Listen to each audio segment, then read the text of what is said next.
Good evening. Welcome back to AP Stats Notes Online. We start tonight picking up on Chapter 9 and significance tests, hypothesis testing. We discussed this a little bit in class to help get us started.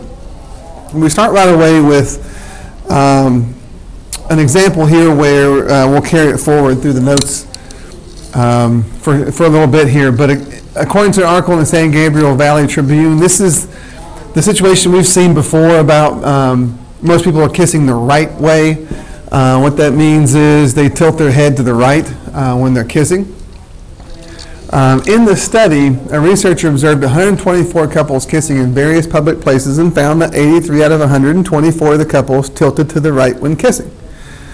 So the question is this convincing evidence that the true proportion P of all couples that kiss the right way is greater than 0.5? Okay, so one thing that we've discussed in class is give two possible explanations for why the sample proportion was above 0.5. In other words, whatever results that you get from a sample or from numerous samples, what are the two possible explanations for why the sample comes out that way? And just to get you thinking about what we have to do in a significance test. And so the first one is that, well, the first one I'd like to talk about is the number, notice number 2 here, but the first one is that, so 66.9% of the couples in the study tilted to the right when they kissed. So the first explanation that I would sort of consider is that people have no preference, left or right. Our sample proportion above 0.5 is due to what we call sampling variability, what we keep talking about as sampling variability, right? It was that follow-up question to a lot of our confidence intervals that we kept talking about, and even a follow-up question to our sampling distributions back in Chapter 7. They have, the first explanation that there's no preference, we just got this result by sampling variability. The other explanation is that people prefer to kiss the right way compared to the left way, right? That's the second explanation, and our job is to figure out which of those two explanations is more likely to happen. So how can we decide which of the two explanations is more plausible? If couples have no left-right preference, in other words, assuming that P is 0.5, how likely is it to get a sample proportion this high by chance alone? So we're going to have to make an assumption, right?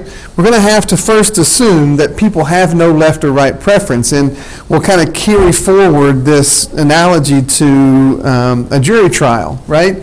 We assume that the person on trial is innocent. Okay, we're supposed to anyway.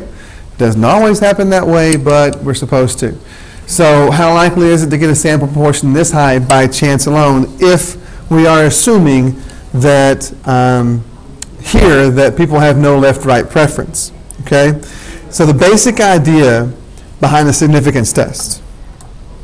Okay, a claim is made about the value of a population parameter, right? A guy claims or a girl claims that he or she is innocent.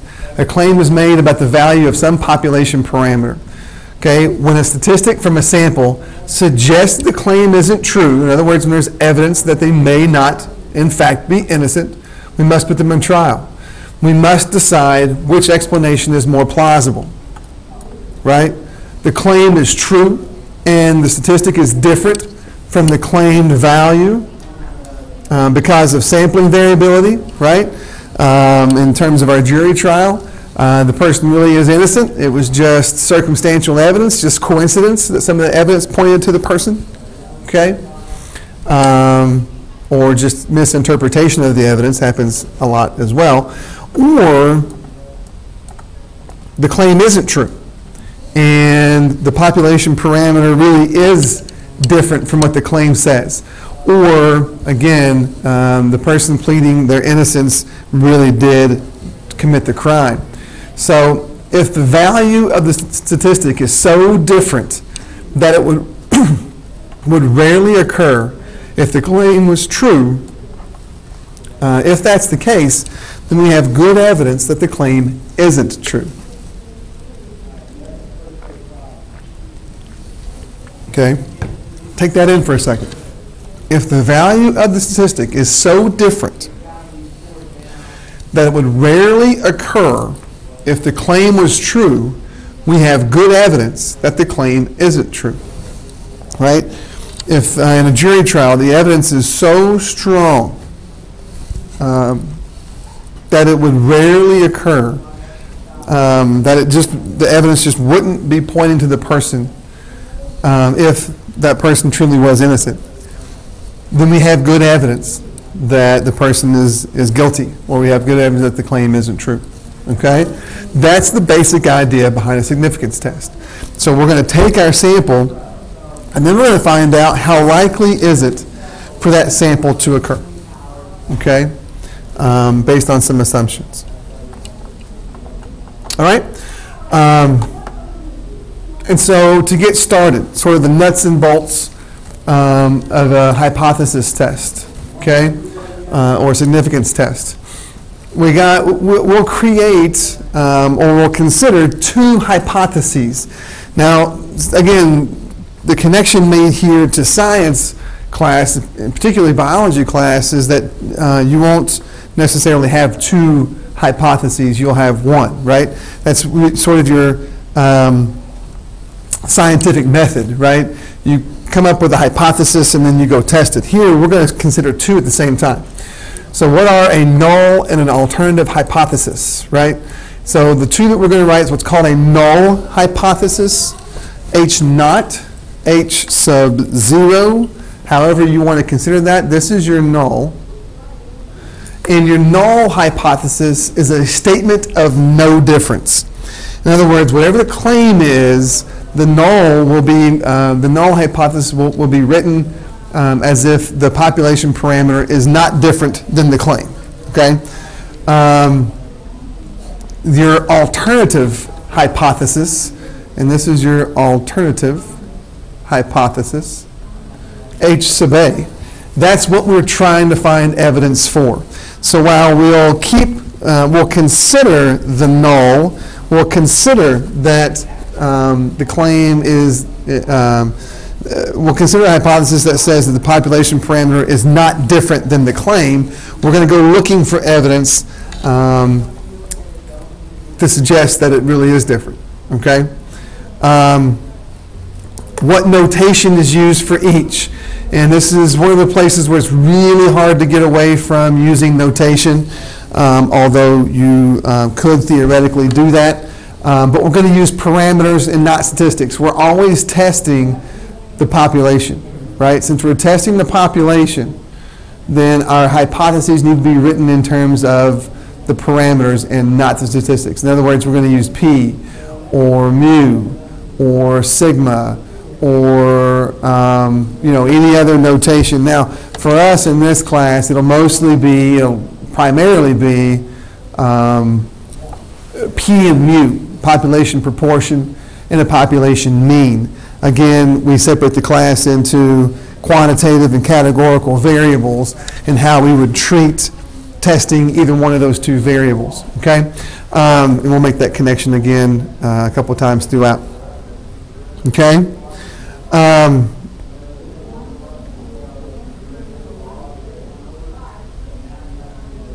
Okay, so what are some common mistakes when stating hypotheses? That's one. Notation, being careful with your notation. Okay, and the other one, and I'm going to move this, the fact that hypotheses are formed before collecting the data. That's another fairly common mistake, right? We don't want to collect our data and then go form a hypothesis, right? As far as a trial goes, we'll accuse someone and then present the data. Now, I know we collect the data before we go accuse someone, but presenting the data, I guess, is another way to think about it. But anyway, we're going to create our hypotheses. We're going to have in mind what it is we want to test before we go collect the data. we don't want the data skewing what we think is going on, okay? Or skewing is the wrong word in this class, but affecting what we think is going on. So we want to make sure that we form our hypotheses before we collect our data, all right? Now, what is the difference between a one-sided and a two-sided alternative hypothesis? How can you decide which to use, okay? One-sided and two-sided is based on your alternative hypothesis, right? Based on your alternative hypothesis, okay? Again, I'll make that note here. This is your alternative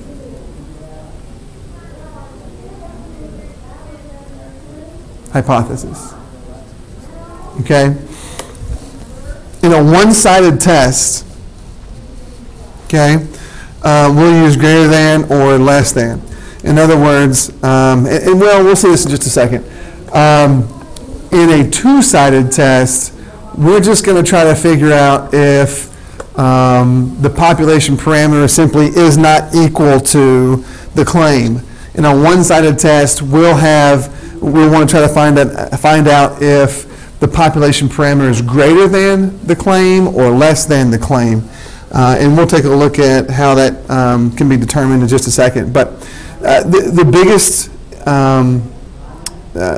way to tell here is we're going to use the wording of the question to help out, not the data. Again, we're going to create these hypotheses before we collect our data. So, but if the wording of the question or something is a situation comes up where you just want to know if the population parameter has changed or if the population parameter is different than what the claim is, then we're going to do a two-sided test. Different than, or if it's changed, just suggests that the population parameter is not equal to the claim, and so that will indicate a two-sided test.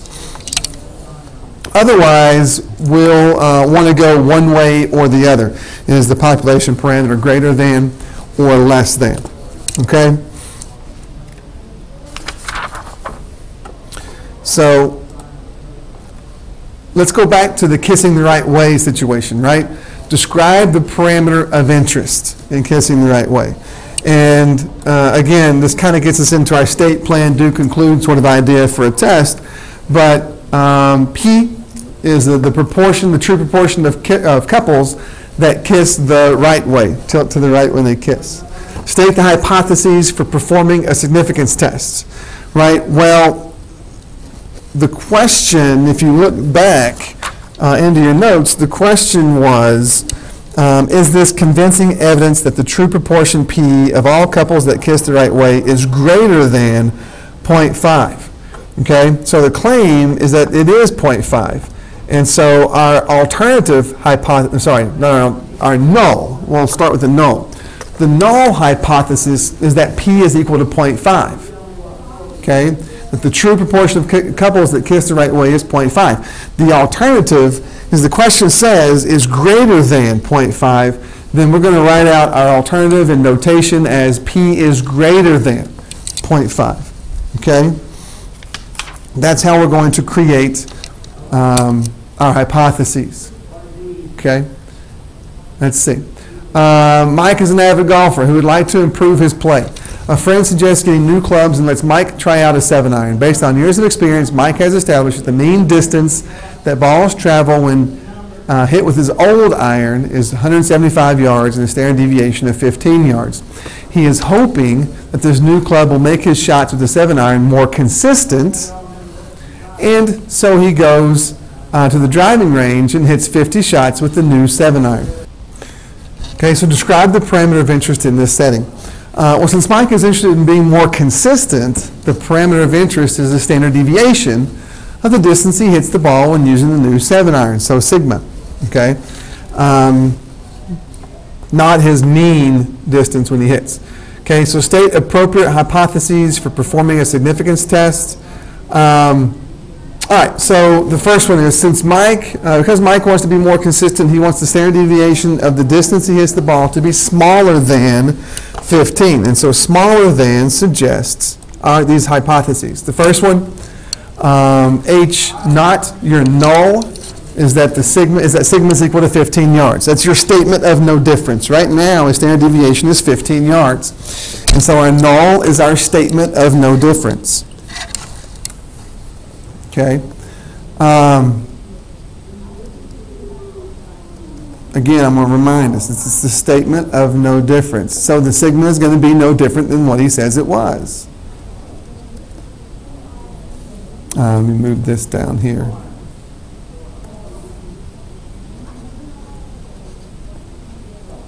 Great.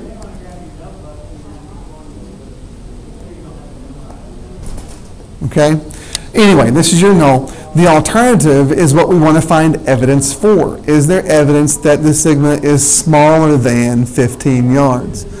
And so we'll collect our data and see if the data suggests that maybe it is.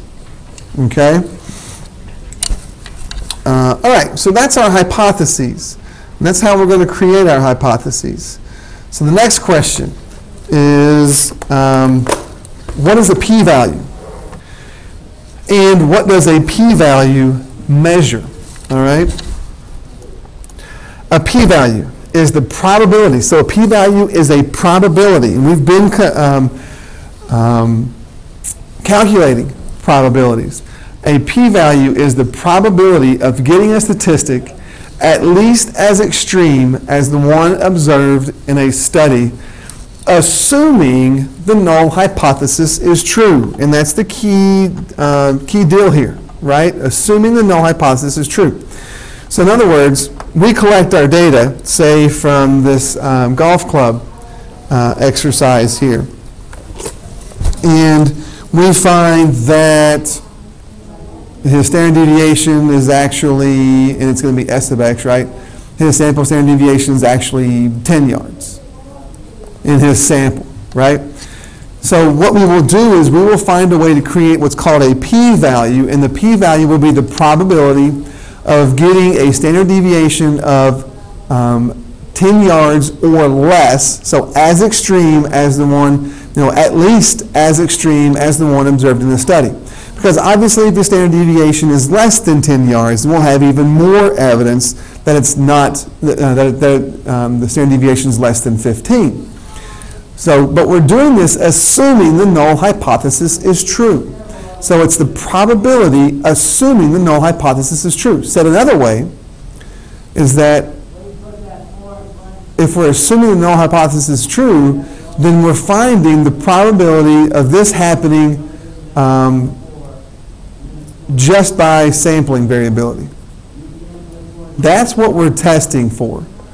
Is this just by sampling variability? And that probability will give us that idea. Okay? There's the chances of it happening just because of sampling variability. And we'll have to make decisions based on that, right? So a p-value measures how convincing the evidence is against the null. Right? And so it'll tell us how likely this was to happen by sampling variability. If it's not very likely, then we have good, strong evidence against the null. Okay? And so here's the bottom line with our p-value. If the p-value is small, we have good evidence against the null hypothesis. If the p-value is large, then it is possible the null hypothesis is true, and we got a statistic this extreme by random chance, right? Another way to say this, I've heard the teacher say this, is if p is low, we're going to reject the hoe. Okay? If p is low, we're going to reject the hoe. And obviously if it's not, then we're going to fail. And we'll talk about failing to reject the hoe in just a minute. Okay? But we're looking for a small p-value. Question is, how small is small enough? And we'll get to that in just a few minutes. Okay?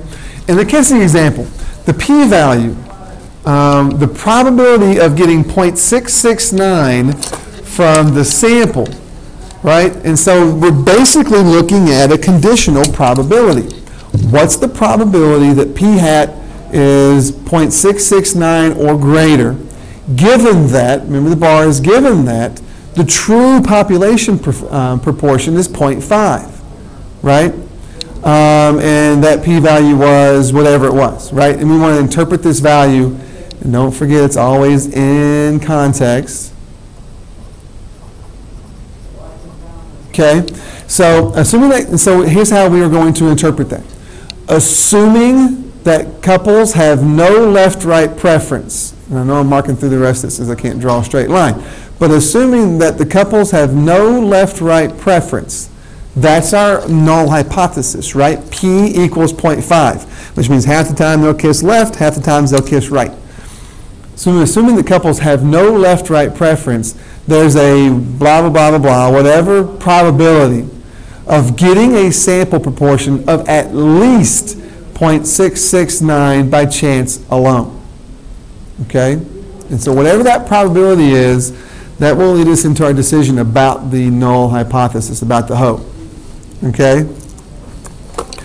But that's what that p-value means.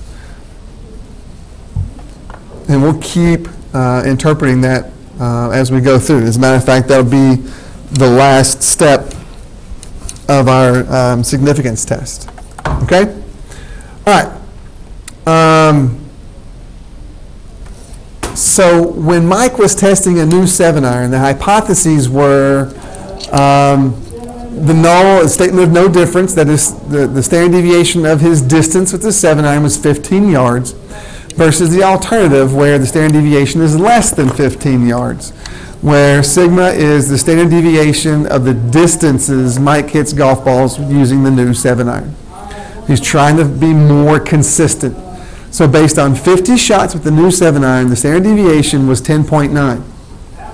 A significance test using the sample data produced a p-value of 0.002. Okay? Interpret the p-value in this context. So here's how we're going to do that. Right?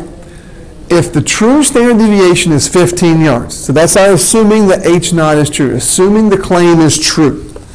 If the true standard deviation really is 15 yards still, the 7-iron, new 7-iron hasn't really changed it, then there is there's an approximate probability of 0.002, or if you wanted to convert this to 0.2%, there's an approximate probability of 0.2% that the sample standard deviation would be 10.9 yards or lower because of random chance alone. That's how we're going to interpret the p-value. Assuming the null is true, so assuming the standard deviation really is 15 yards, because that's your null, then there's an approximate probability of 0.002 that the sample standard deviation would be 10.9 yards or lower because of random chance. And remember, we have our two explanations. One is his standard deviation for his sample was 10.9 just because of sampling variability, or it's that low because the 7-iron makes a difference, right? And so since there's a 0.2% chance this is happening by random chance alone, we have to eliminate that possible explanation, right? So it's not due to sampling variability. It's due to the fact that the 7-iron makes a difference. So do the data provide convincing evidence against the null hypothesis explained? And the answer is yes. Since the p-value is very small, right? In other words, since p is low, random chance is not a plausible explanation for why the sample standard deviation was lower than 15 yards. Okay? This may get in the way, so I may have to rewrite it again. Thus, there is convincing evidence that the true standard deviation with the new 7-iron is smaller. In other words, p is low, so we're rejecting the HO. Okay? So we're rejecting the idea that the standard deviation is still 15 yards. And so we will have convincing evidence that the 7-iron is more consistent, or he's more consistent with the new 7-iron. Okay? All right, so P is low, we're going to reject the HO, and we'll keep talking about that. Right? And so again, the same question we keep talking about, what are the two possible conclusions for a significance test? Well, either we got our results due to sampling variability, or the claim is incorrect and we have evidence to support the alternative hypothesis, right? So we're either going to reject the Ho, we're either going to reject H naught and talk about the fact that there is sufficient evidence for H sub A, and we'll do this in context, of course, and we'll take a look at how that sounds and how that looks when we get there. Or we're going to fail to reject H naught and say that there is not sufficient evidence for H naught, okay? Something I want to make sure that we are very clear about right here is that our two possible conclusions are we either reject H naught or we fail to reject H naught.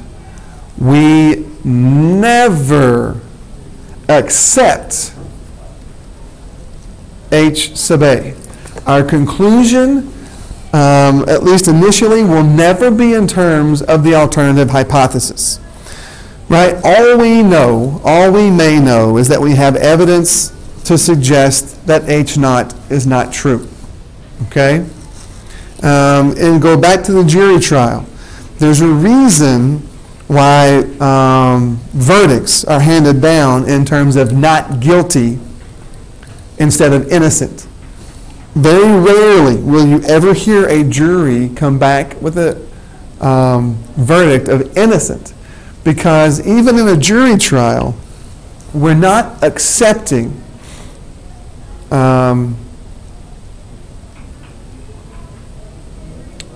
either one of the hypotheses, right? We're just talking about what the evidence shows, right? So we're not going to say that we accept H sub A, okay? We may have evidence to support it, but we're never going to accept it, okay? So, next question. What must be included in your conclusion, okay? Decision regarding H naught, linking the decision to the p-value.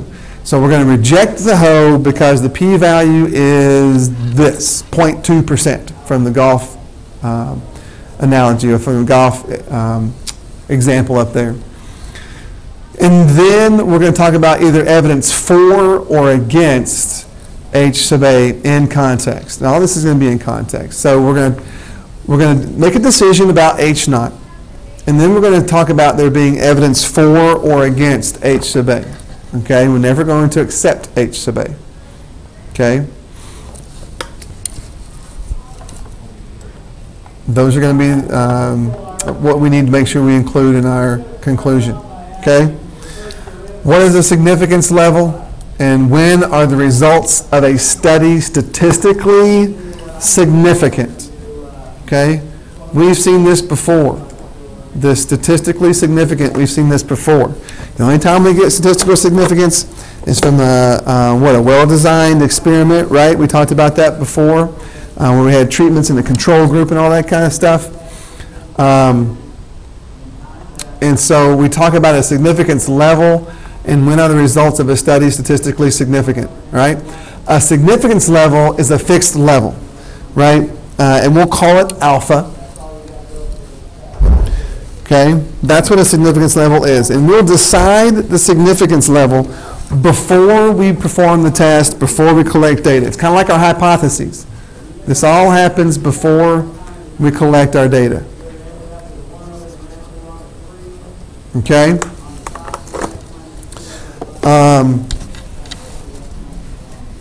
And so when are the results statistically significant? Well, they're statistically significant when the p-value is less than that significance level alpha. So I told you guys before, when we were calculating all of these probabilities with the sampling distribution and didn't calculate probabilities with the confidence interval, but we did talk about conclusions and decisions you can make based on the confidence interval. But those sampling distributions kept showing us the probability of getting a sample to perform the way it did just by random chance. So again, we're going back to that idea, okay? So when the probability, I kept telling you guys back then that eventually we'll put some threshold to when we think the probability is low enough to be unlikely enough to reject the idea of a claim or to think that someone's claim is incorrect, right? And there's this threshold. This alpha is that threshold I kept talking about. And some very common alpha levels are 5% and 10%, and we'll get into that more later, right? So when the probability of our sample giving us what it gave us, assuming the null is true, when that probability is less than our alpha, then we have statistically significant results. And this p-value versus this alpha and statistically significant pops up all the time. If you haven't talked about it in AP Bio, you will. If you haven't talked about it in AP Psychology, if you've taken that class or not, if you haven't talked about it yet, you will. P-value happens all the time. I talk about it with my wife in some of the medical studies that she sees. And anytime you hear of a study that's been done or and they talk about a p-value, that's what they're talking about, right? If they say it's statistically significant, then that means that the p-value they got in that study was less than some alpha, some threshold that they set beforehand. Okay? All right. I'm getting near the end here, so hang in there. Tasty chips. For a second semester project in AP Statistics, Wes decided to investigate whether students at his school prefer name brand potato chips to generic potato chips. He randomly selected 50 students and had each student try both types of chips in random order. Overall, 34 of the 50 students preferred the name brand chips. Wes performed a significance test using the hypotheses H0, which is P equals 0.5. So if people do not have a preference one way or the other, then you would get half like the name brand and half like the generic. So this is your statement of no difference, right? Versus H sub A, which is that people, that P is greater than 0.5, where P is the true proportion of students at his school who prefer name brand chips, okay? The resulting p-value was 0.0055, okay? What conclusion would you make at each of the following significance levels, okay? Well, if you chose a significance level of 0.01, right, and the p-value was 0.055, again, you're going to want to compare the p-value to the alpha, all right? 0.0055 is definitely less than 0.01.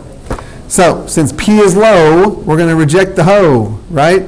So what conclusion will we make? And in context, since the p-value is less than alpha, and we'd want to write that out in our conclusion, 0.0055 is less than 0.01, we reject H0.